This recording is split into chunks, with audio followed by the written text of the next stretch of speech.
Are you ready? Oh, sorry, yes. Can you introduce yourself? My name is Kamshat. My name is Aygeram. My name is Nordana. So, what is the most attractive tourist destination for you? So, my major is economics, so I know that's one fact from economics discipline. Spain got approximately $108 billion from tourism service, and also most of football gamers from Madrid, and also this fact attracts most of tourists. So for me, the most beautiful, the most best destination is Madrid.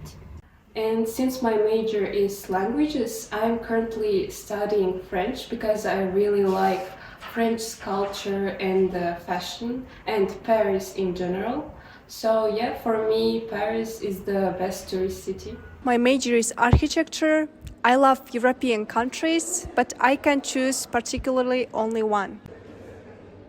We saw very interesting discussion, several strong points of view on the issue. Paris and Madrid, each offering unique experiences. As Madrid is passion, sun, and festivals, Paris is art and gallery. This is a big dilemma. So let's look at these two cities on different criteria. Paris, the city of light where history, art, and culture converge. A city whose name alone evokes images of grand boulevards, timeless monuments, and an atmosphere that blends the old with the new. In its location on the western side of Europe and in a plain relatively close to the sea, Paris benefits from the balmy influences of the Gulf Stream and has a fairly temperate climate.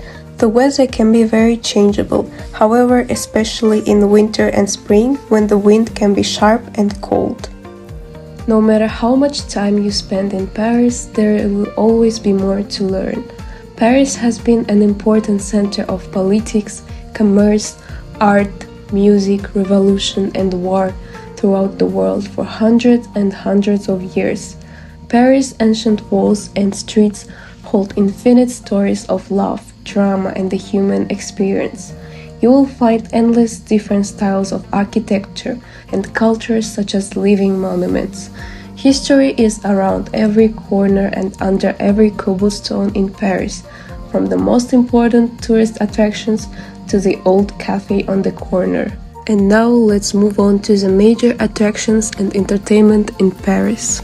Standing tall at 330 meters, the Eiffel Tower, an iron lattice masterpiece, is perhaps the most recognizable symbol of Paris.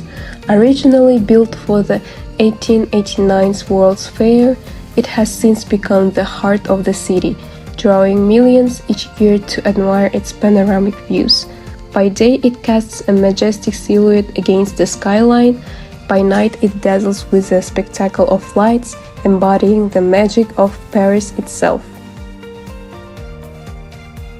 Just a short walk from the Eiffel Tower lies the Louvre Museum, a repository of human history and creativity, home to over 380,000 works of art, including the enigmatic Mona Lisa and the graceful Venus de Milo. The Louvre is not just a museum, it's a living testament to the artistic legacy of humankind.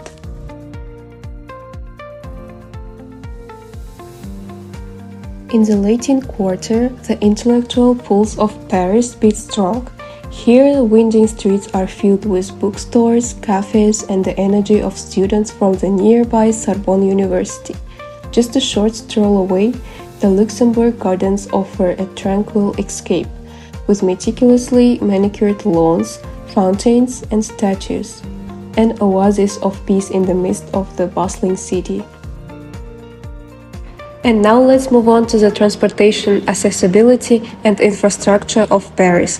Paris' public transport system is made of metros, which consist of 16 lines and over 300 stations, trains, which consist of 5 lines running from central Paris to the city's outer regions, trams, which consist of 13 lines. Some are in the city, some are on the outskirts, and some run between the two.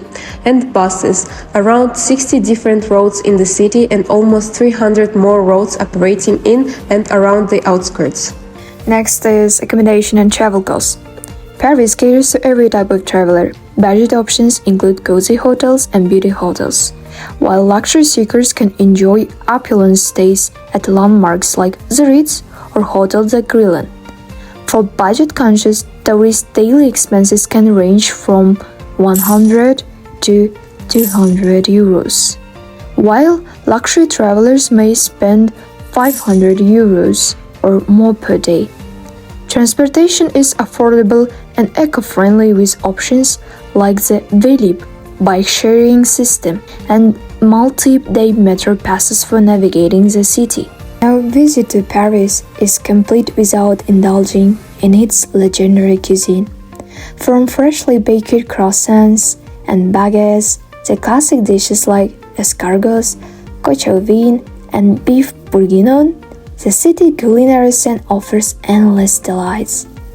Paris is also home to an array of Michelin-starred restaurants, alongside cozy neighborhood bistros and bustling markets like Marché Bastille, where fresh produce and artisan goods can be found. Environmental aspects of Paris is at the forefront of sustainable urban development. Initiatives like expanding green spaces, promoting eco-friendly transportation, and plans to make the Seine River swimmable by 2024 demonstrate the city's commitment to the environment. Tourists are encouraged to explore on foot or by bike to enjoy Paris sustainable while minimizing their ecological footprint. Despite its charm, visiting Paris comes with some challenges. First is crowds. Major attractions like the Eiffel Tower, Louvre Museum, and Notre Dame Cathedral often have long lines.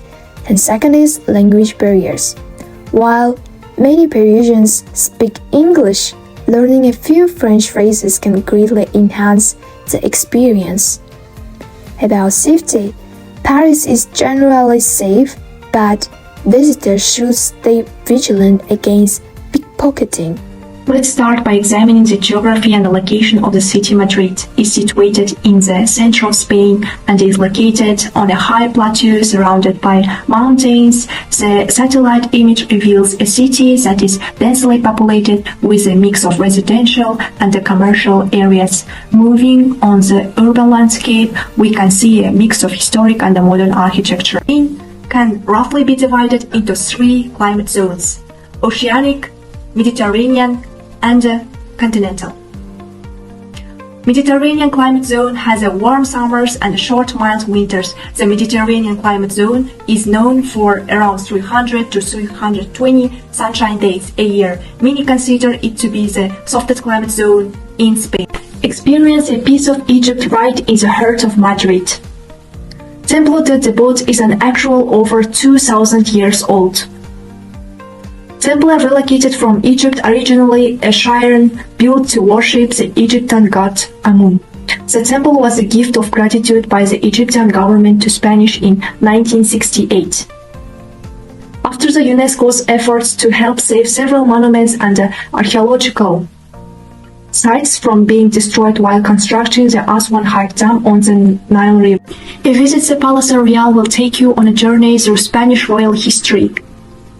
The Royal Palace of Madrid is the official home of the Spanish royal family, and while the royal family no longer actually lives there, the palace is still used for state ceremonial purposes. The palace open to the public. Comprises over 3,000 rooms, including the throne room and the royal armory. Targeted at the streets that never sleeps, the Gran Via also boasts next-level nightlife experiences driven by luxurious bars, renowned theater productions, high-end street art, world-class designer stores, and enormous shopping malls.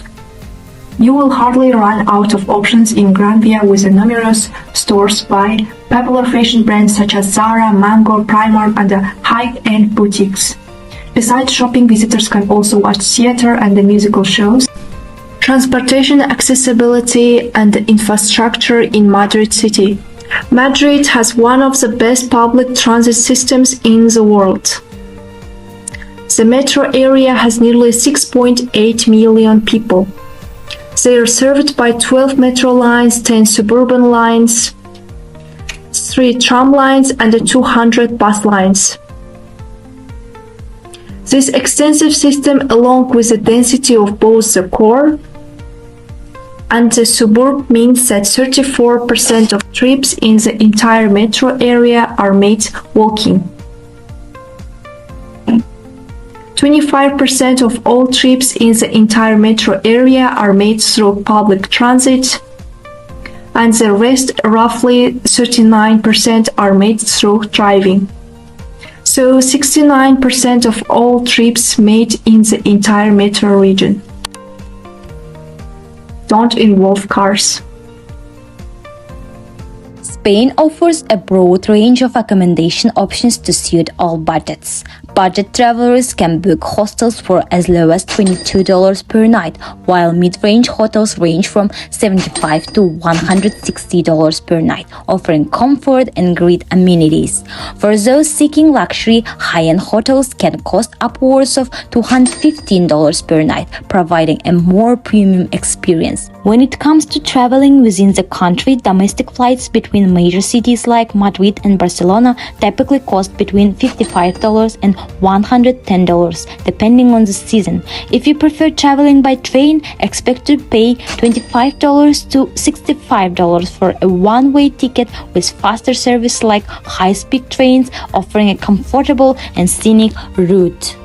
Spanish cuisine is a feast for the senses, offering a variety of dishes that reflect the country's diverse culture and regional flavors. One of the most famous dishes is the paella, a flavorful rice dish often made with seafood, chicken, or rabbit depending on the region.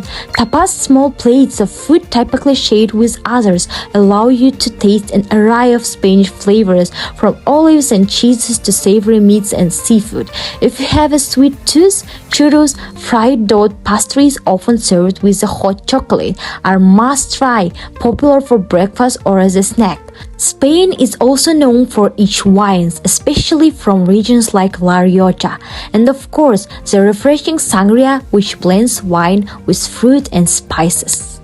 Madrid is embracing sustainability with its green spaces like Retiro Park and Casa de Campo. The city encourages eco-friendly travel with extensive bike lanes, a growing number of green-certified accommodations.